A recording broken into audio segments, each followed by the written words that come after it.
Patrick, and welcome to the Growth Advantage podcast. It's great to have you here. Thank you for having me. Thank you. It's lovely to have you on the show, and I'd love to get started, if it's okay with you, to hear a bit about yourself and your role within your business, and a bit about your business as well. Sure. So my organization is the North Sea Transition Authority. We're the UK oil, gas, carbon capture, storage, and hydrogen regulator for the government. Right. My role in particular, I'm head of digital skills and innovation, where I focus on teaching and training people how to use various tools and technologies. My background specifically in geospatial, so I teach people how to use those tools, but I also teach in business intelligence, data visualization, anything from how to share your screen properly in Teams as well. Great. Uh, the other area of my bit of work is on innovation. So I do research and development into new tools and technologies. A lot of my work is around automation and using AI, seeing how we can leverage those tools and technologies within the organization to provide efficiency gains and benefits. And then I kind of wrap that back into when we're able to use those tools appropriately, teaching and training people on how to use them. Right. So it's sort of research, development, and then implementing through training as well. What are the current trends that you're aware of in the market, perhaps that are changing the way that you do things or the way that you train people in the company? The big name of the game at the moment is AI. AI is everywhere, and people in government are very excited about AI, use of AI, how we can Yeah. use it to improve our ways of working. You know, there's studies that have been out there that have shown how you have people who are working on their own versus working in a team versus working on their own using AI and versus Yeah. working in a team using AI. And from those control studies, the groups using AI were outperforming the groups that weren't using AI. So Right. that's really great to see. But I think a lot of people still don't entirely understand what AI is. They understand it's coming to take their jobs. Yeah. At the moment, it's not actually going to take anybody's jobs. But I will say people who are taking advantage of and using AI are going to be able to do their jobs better and more than people who aren't using it. So a part of my work of teaching and training people is around like what is AI, what are large language models, what's Chat GPT, what's Copilot, what's Yeah. DeepSeek, things that we're seeing in the news. And then once we've kind of demystified what AI is, it's then, okay, well, how could I use it? I could use it for anything. Okay, well, give me some ideas of how I could use it. And then I'll be able to determine whether those ideas work for me or not. So, like, for example, we're using AI quite a bit for transcription. We're using it Right. to be able to see what people are saying in real time in meetings. And then if you're late to a meeting through Teams, you can get a quick summary on what did I miss, and it will give Yes. you the info on what's already been talked about so far.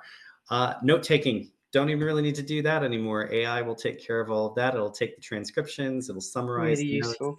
It's so good because oftentimes I've found when even I've been taking notes during meetings, just for myself, I'm typing and I've missed a point that's come right after that. So AI is Yeah. really revolutionizing our ways of working there. Our comms team, for example, they're using AI to review videos that need to be reviewed by them to see if at any point in time somebody's talked about the North Sea Transition Authority, Secretary of State, oil and gas regulation, licensing, something along those lines. They would previously have to watch an entire video to see if somebody said even one thing about it. Whereas Right. now we can use AI to see if anything was mentioned and saves people a lot of time. And I think one other really great example I can share with you is on how we're using AI to unlock insights into historic documents that we have. Oh, interesting. So within my organization, we have data that's going back to the 1960s and beyond that are on licensing for oil and gas fields, seismic models, seismic records, things of that nature. And those old documents, they can be handwritten, they can be typed up, there might be coffee cup Yeah. stains on them uh, before they were scanned in. And so if you wanted to interact with those data, what you'd have to do is you'd have to download it via our portals. We do have this publicly and freely available through our national data repository and our geospatial data via our open data site. And you'd have to download those data. You'd have to look at it yourself and say if you wanted to know who owned which organization owned an oil and gas field from 1963 to 1982. You'd have to download all those records. You'd have to review Right. them and then write down who owned all of it. My hope is that through using AI, we can have AI review the documents that we've got, add it to its existing body of knowledge, and then you can interact with it using a natural language processing engine like Copilot, and then ask those questions yourself and immediately get back those responses. So we're at the moment testing Power Automate's AI Builder and Azure AI to see the accuracy between those two. But there are so many tools that are out there that you could really, I mean, those are just two of many, but what's really exciting about both of those is that they're low to no code. So it doesn't mean Right. that, it means that we don't have to get a programmer to make things to allow us to be able to interact with our own data. It means we can do it immediately. It's very Which is exciting. amazing. And I guess in that, using it in that way will save you hours and hours of time on work that before would have taken sort of really, really, really long timescales. Mhm. Do you see fear within the business at any stage work with some people that fear using AI, embracing a new technology? Is it something that you have to help people overcome? Oh, very much so. And I'd say that there's different levels of fear. Yeah. So one level of fear is the one that we probably are all aware of. AI is coming to take my job. And Right. uh, of a lot of what we're seeing, it's actually Gen AI, general artificial intelligence, or sorry, generative artificial intelligence, but I would call it artificial general intelligence to add more acronyms in there. It's not AI, it's AGI. And in that sense, you can ask it a lot of questions and can do some really clever and interesting things, but it can't do everything that you can do yet. Yeah. So it's That's not going to replace you just yet. And some of the outputs that you can get, they can sometimes give some funny answers as well. And I encourage people to use Copilot in my organization in particular in comparison to right. ChatGPT, particularly because of the protections that we get through using Microsoft products and having Microsoft licenses. But the little phrase that I use with people in my organization is it's Copilot, not autopilot. Always check your Right. outputs, make sure what it's giving you is actually useful, it's accurate, tweak it to add your own flavor to make sure you're saying what you mean to say, and have have Copilot do the heavy lifting for you. But another level of fear that I can see is around its use and its governance. And this is a brand new area that we're trying to figure out on the fly. We want to take advantage of what Sure. these tools and technologies can do for us, but at the same token, what things do we need to worry about? So for example, if you use AI to generate an image, do you need to credit AI for that image? Right. I Or guess that could be a minefield. absolutely. And particularly for government, we need to be concerned because if we're using AI to help us with answering a freedom of information request, for example, do we need to tell the people who have submitted that we've used AI to answer your question? Will that build trust because we're using a machine to be able to do it? So that way we're getting rid of, human error potentially, or will we lose trust because somebody doesn't trust the machine? They want to make sure that somebody personally manually did that work in order to check it Right. and make sure that it's correct. So where some organizations may be a bit more, dare say, cavalier about the use of AI, we need to be careful. Yes, of course. And there's another element to this that again I'm excited but also a little bit nervous about, where AI has been around for a long time, and if you were a programmer, you'd be able to write code and tap into libraries and things of that nature to Yeah. be able to build a something of an AI solution. But it's you have this high level of buy-in, or sorry, you had to have specific advanced resources in order to be able to tap into that functionality. Whereas now having those low to no code solutions, you lower the bar of entry, which means more people can interact with these solutions and Right. create their own solutions. And that's great. But you have to understand what they're creating those solutions for, and if they're using the right data for it, because it's still garbage in, garbage out. And managing those solutions, making sure they're maintained, supported, um, but that bar is getting lower and lower as well. So for as much as I mentioned AI Builder with Power Automate and Azure AI, there's new functionality that's going to be coming out in the not terribly distant future where AI will be implemented into SharePoint. And as a Microsoft user, if any Microsoft users, you can open up SharePoint. You'll be able to select your data sources that you want to use, click a button, and launch a copilot that can then interact with the data that you've now linked it to.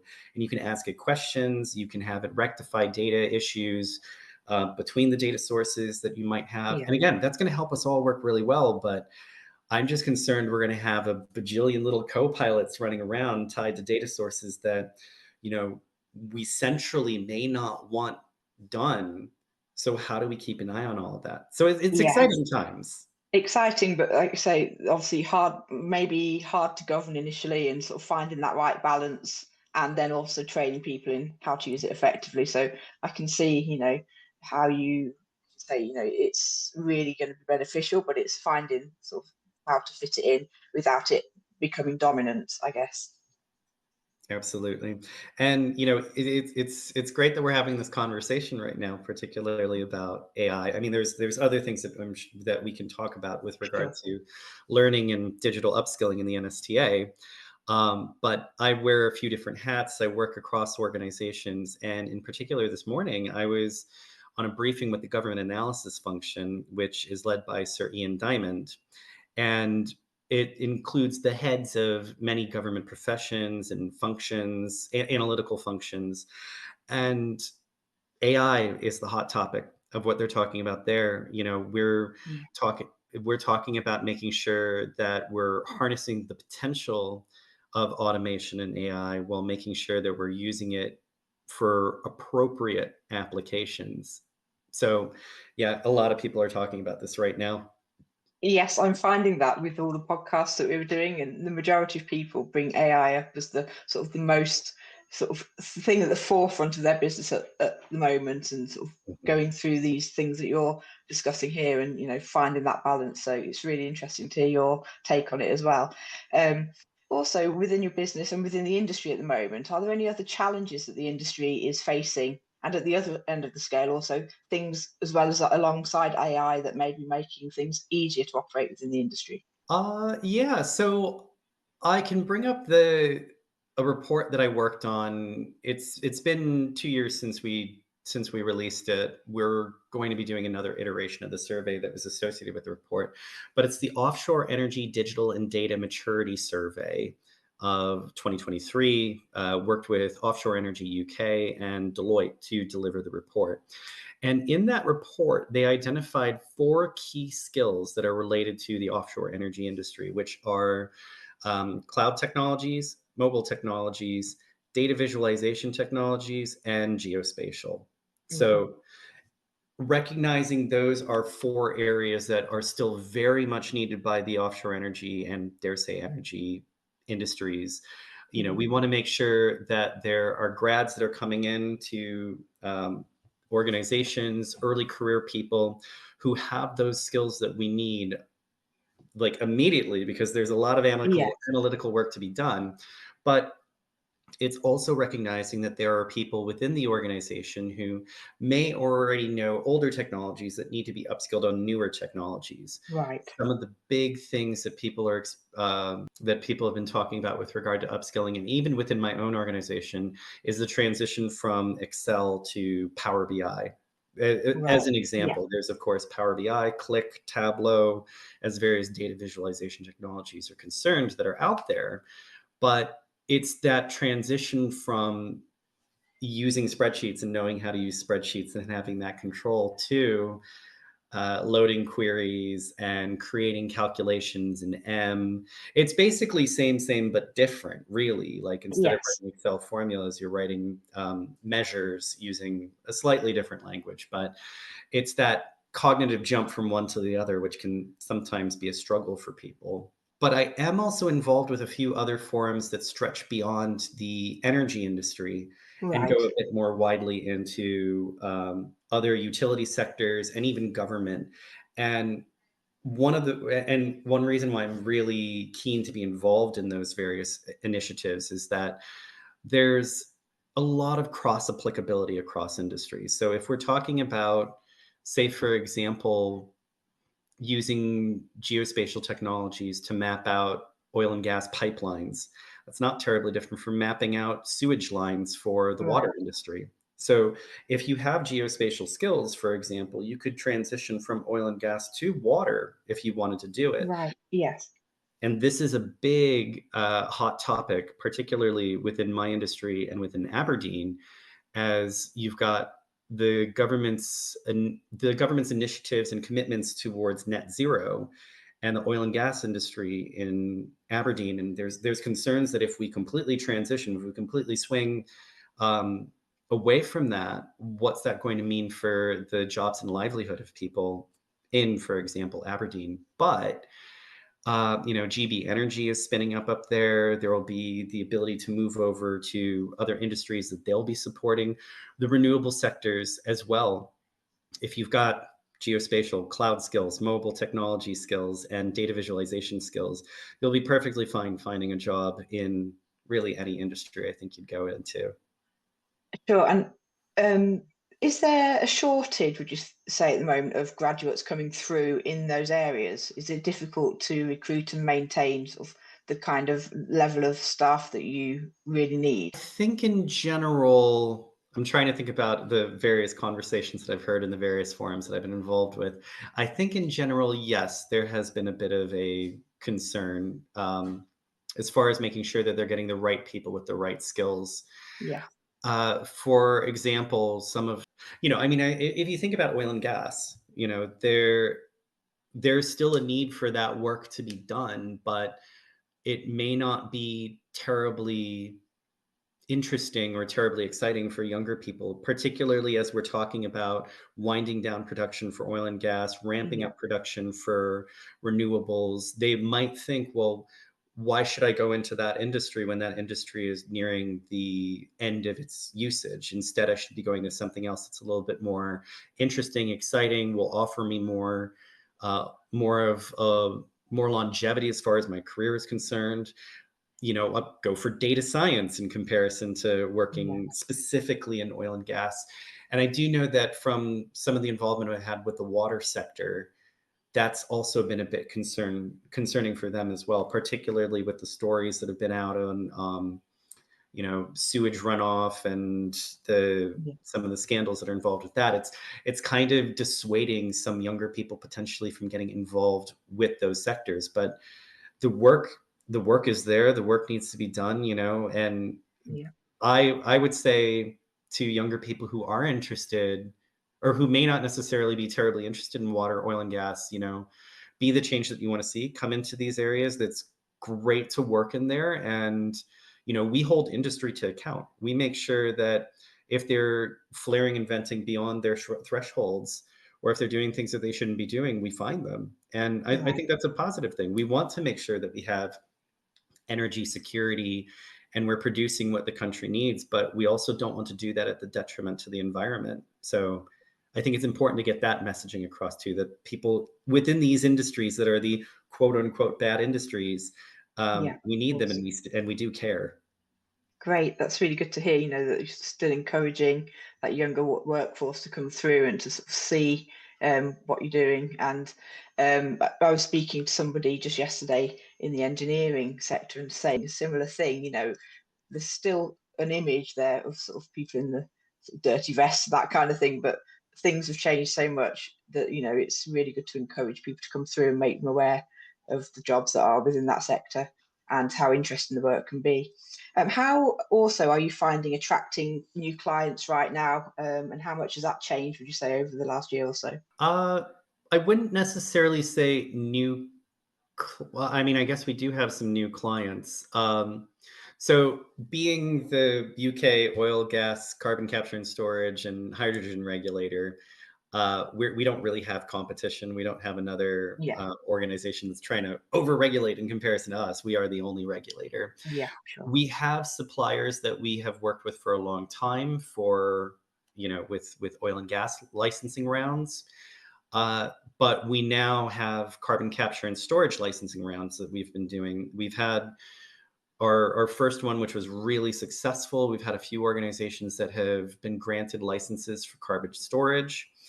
And so we've got a few new players in the market in that sense that are trying to tap into the opportunities that this industry is offering. I wouldn't necessarily say a new industry. Carbon capture has been around and storage has been around for a bit of time, but because of changes in technology, changes in government, changes in regulations, we're trying to encourage these newer ways of storing carbon, reducing our carbon footprint so we can achieve net zero. That I think that there are some organizations that are out there that are seeing those opportunities and want to engage with us. We want to encourage them and drive forward with using technology to meet our commitments for our commitments for net zero and beyond.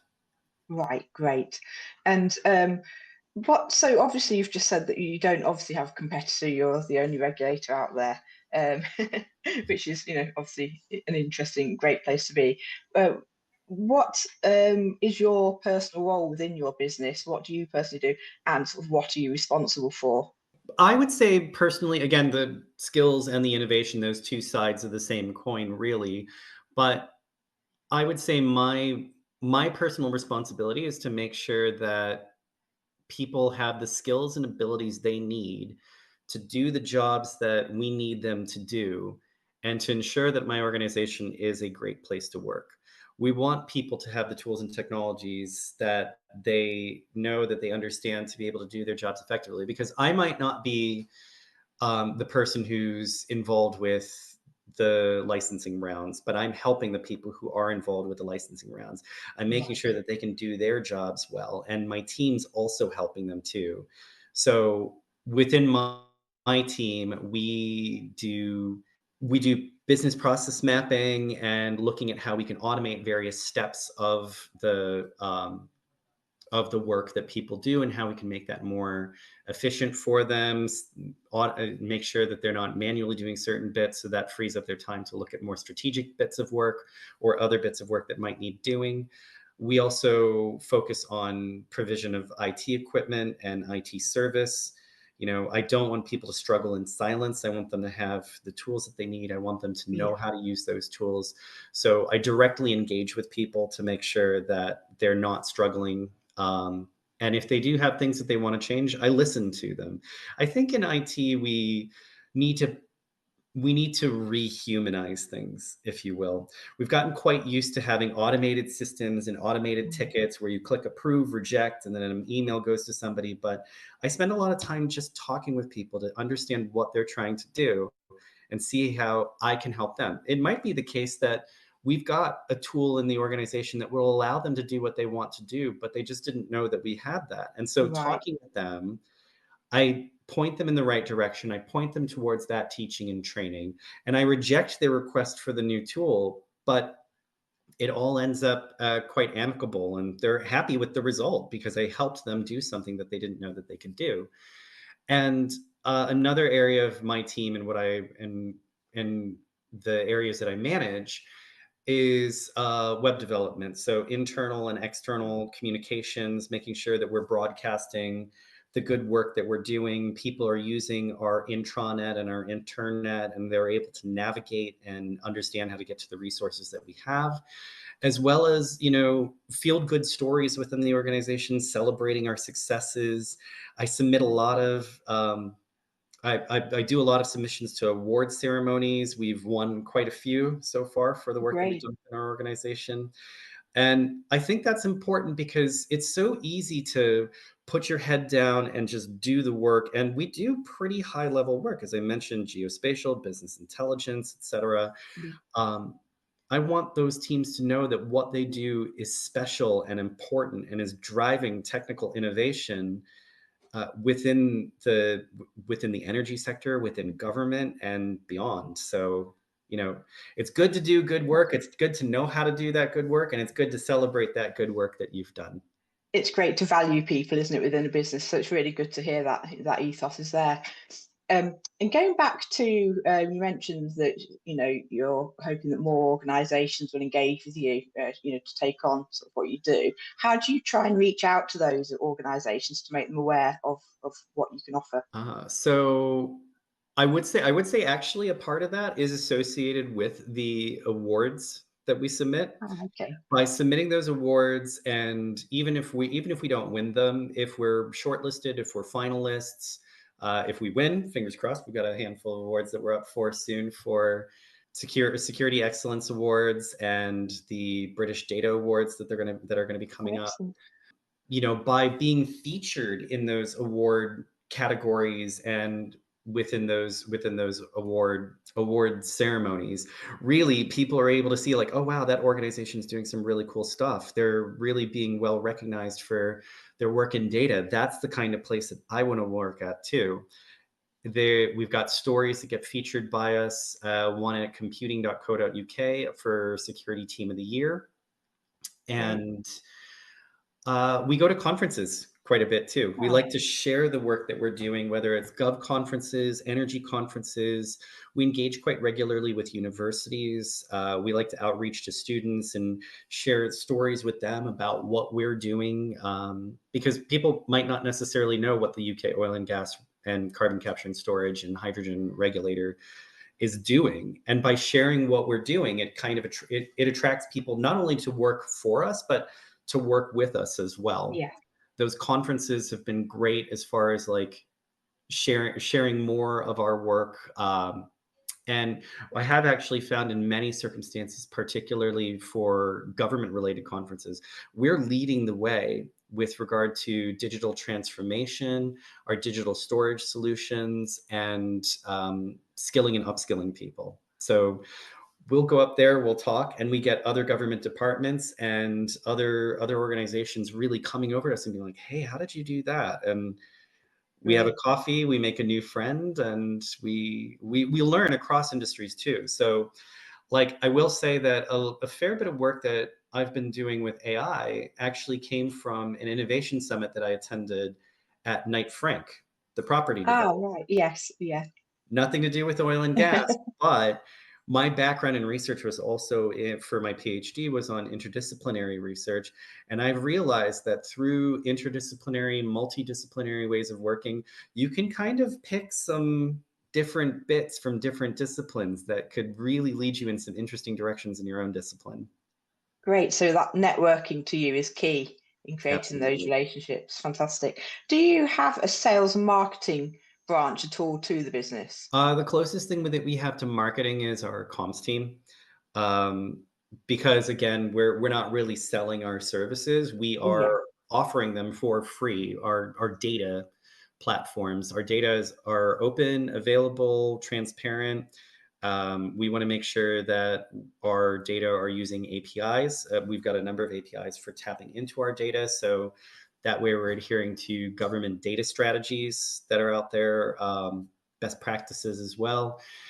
But our comms team in particular, they are engaged in many different forums. LinkedIn in particular to share stories with the industry and attracting people to maybe work with us as well, and engaging with other government departments too. So our parent department, Department for Energy, Security and Net Zero, our comms team works very closely with them because our Secretary of State is our sole shareholder for our organization. At the moment, Ed Miliband, he's directing what we're doing, so we want to make sure that we're doing what he needs us to be doing, and we're delivering for the government of the day.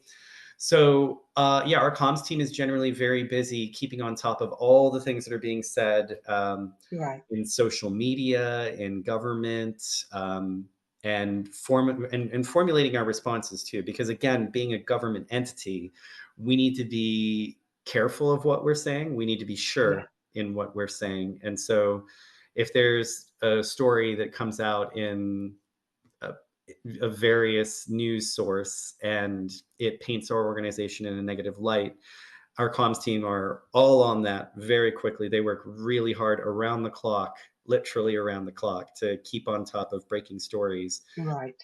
to make sure that our brand is protected, and we're getting the good word out about the work that we're doing, and we're not being painted in a light that we don't want to be painted in. Great, fantastic. So on that basis, what are you looking, if you look to the future now, what are your business goals for the next 6 to 12 months? So speaking specifically from our IT perspective, our digital strategy is wrapping up at the end of this year. And so we're in the process. I'm actually quite heavily involved with writing our new digital strategy that's going to be going from 2026 onwards. Uh, there are many linkages in there to our overall business strategies. I'd say a lot of the budget that we spend within my organization is linked to digital tools and technologies. It's Right. it's the cloud platforms, it's the hardware, it's the software, it's upskilling. Because really, I think, who is it? Somebody said that data is the new oil, something along those lines. It's Right. it's it's an important commodity. It's one Yeah. of the most important commodities, and then we're just generating more and more data that we need platforms to store them. We need to make sure that they're stored in an efficient and effective way, that we have tools and technologies that are able to tap into these data. And it can be anything from our industry specific data around licensing to HR data, expenses data, financial data. We need to store all of that in a way that is effective, because Yeah. also it's related to costs. If we are not storing data in the most effective way, then our storage costs are going to be spiraling higher and higher and higher. Those costs are going to go higher. The environmental footprint associated with data storage and data stores themselves, that's something that we're concerned about. And particularly now, as government's trying to find ways of saving money, there's a lot in the Yeah. way of digital and tech that we need to consider. So our business goals are around making sure that we're aligning with our digital strategy, our current one and our new one, while taking into consideration costs for those various digital products, and delivering value for money for the services that we provide. Of course. And are you fully funded by the government, or do you generate revenue in any other way? No, so we have a levy that mostly funds our work. That levy is gathered through the various oil and gas suppliers. So industry funds our work, and we're able to operate in that space. But as an arm's length body of government, we do want to make sure that we're embodying the principles of government as well. So as we're seeing the Yeah. other departments that are funded by government making cuts and finding efficiencies where they can, we want to do the same thing, because we want to make sure that we're in line with what everybody else is doing. Great. And going forwards then, what would you say is your biggest priority right now? I think you've probably partially touched on that, but is there sort of anything else that you'd want to sort of bring up? I mean, biggest priority for me is AI, and where AI is going, and what's happening in that space, and making sure that we're on top of the exciting opportunities that we provide, but also the governance of it, to make sure that we're not we're not using it in ways that we shouldn't be using it in, shall we say. But I think beyond that, again, speaking more so from a personal perspective, my biggest priority, my other big priority, which is actually linked to that, is helping people, upskilling people within my organization, making sure that they're able to use the technologies that we have in the best way possible. Because I would say, in comparison to other places that I've worked at outside of government, you have people within private, or public and civil service, that really care about what they're doing. It matters to Yeah. them. It provides them a lot of purpose. We're not the highest paid people in all of industry, but we do what we do because we care about providing to public services, public programs, Yeah. national interests. And so you have a lot of people who have worked in my organization and across government for quite some time, and they've seen technology change over the years, and they have incredible muscle memory and knowledge that makes them vital to public services. And Right. just because they, some people who've been around for quite some time, just because they know Excel and they don't know Power BI, doesn't mean that they've outlived their use, so to speak. I think that that's a terrible idea. It's just a matter of transitioning them from using one technology to the other, whatever it might be. I'm just using Excel and Power BI Yeah. as an example. Um, that people have so much that they can give and so much that they want to give too. It's just a matter of making sure that they feel supported in that, and I see that as the central part of not only my role but also my role within the organization, that we are empowering people to be digitally savvy, to be digitally adept at the tools that we've got, that we want them to be intellectually curious. We want to encourage Yeah. that. We in public sector, we've got a good amount of money set aside for people for learning and development budgets every year. And Right. um, we always encourage people to try and use that because we want them to learn more, do more, because not only does it make them feel good and feel empowered and feel like they have agency, but it provides benefits to our organizations as well. So Of course. if you look at the NSTA's corporate plan, one of the big things that we have in there is the Great Place to Work initiative. And so Right. within the various directorates of my organization, we try and live and breathe that. And that's something that's really important to me. So I try and provide that support to my colleagues. Fantastic. It sounds, like you do a great work in your organisation. It's been really interesting getting your insights and seeing particularly how AI is changing the face of what you do. And yet, you're still supporting people, like you say, who've perhaps come up through the years and adapting to the new technologies, as well as supporting those that come in new to the industry. And hopefully there'll still be that steady stream of new graduates that are interested in those areas, as well as the people that stay on for the future, who've been there for a long time. It's been really great talking to you, Patrick, and really appreciate you sharing everything that you've shared with us today. Thank you so much, Rebecca, and thank you for having me.